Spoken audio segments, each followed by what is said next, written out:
Oh, what's a guy to do? 88 degrees in LA. I bought a giant truck, doesn't fit in the garage. So I gotta work in the alley. And diagnosing my fuel gauge. I want to make sure my sending unit's good. I took all this stuff out just to clean anyway. But I gotta drop this tank. So I'm gonna jack stands, front and rear, lift this thing up on its side. Somebody lowered this thing 2 inches and a guy can barely fit under there. Alright, sender is out. Looks pretty damn original. It was caked with this crap, as you saw. Oh, there's a number there. Oh yes, it's right on, 90 ohms. But the way this is designed, this is like a piece of metal.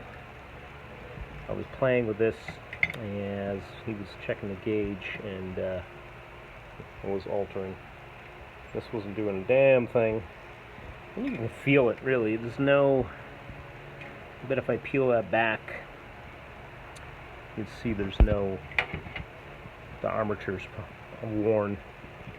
You usually feel a little bit.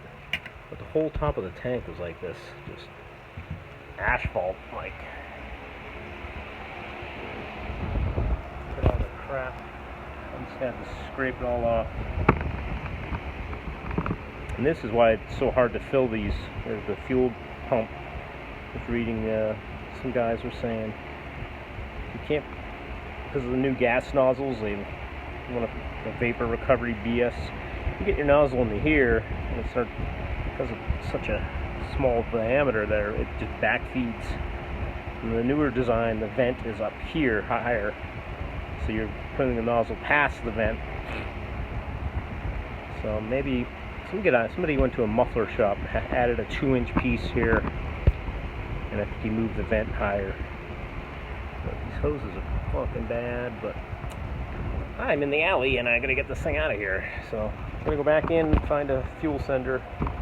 I think I already looked, and just in case, I don't think anyone has them local. Out of pure spite, I'm going to put this back in before I spend $80 to $130 for a fuel sender for a 1974 vehicle from the major 3 auto parts stores. You know their names.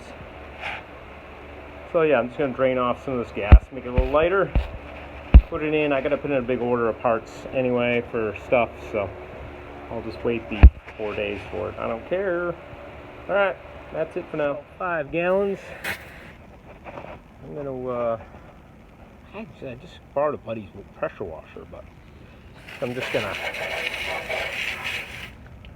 like I said, it's got tar, asphalt.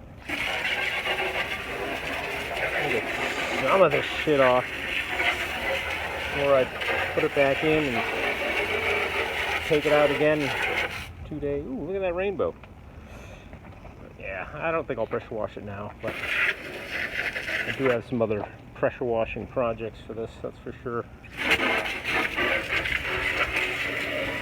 Too funny. Alright. Okay. I just wanted to show how awesome this truck is underneath. It's a passenger side cab mount. This is where the tank is normally. Floors are California, baby. 3 hoses I gotta put back on real quick. And there's some more of that. Let's see. I gotta find it by the light there. This is all tar. Asphalt. Oh, sorry. Oh, look at that. Caked in this quarter. It's probably what kept it from rotting, actually. Alright. There's my fancy dual exhaust on this thing coming out the side. Hot rod.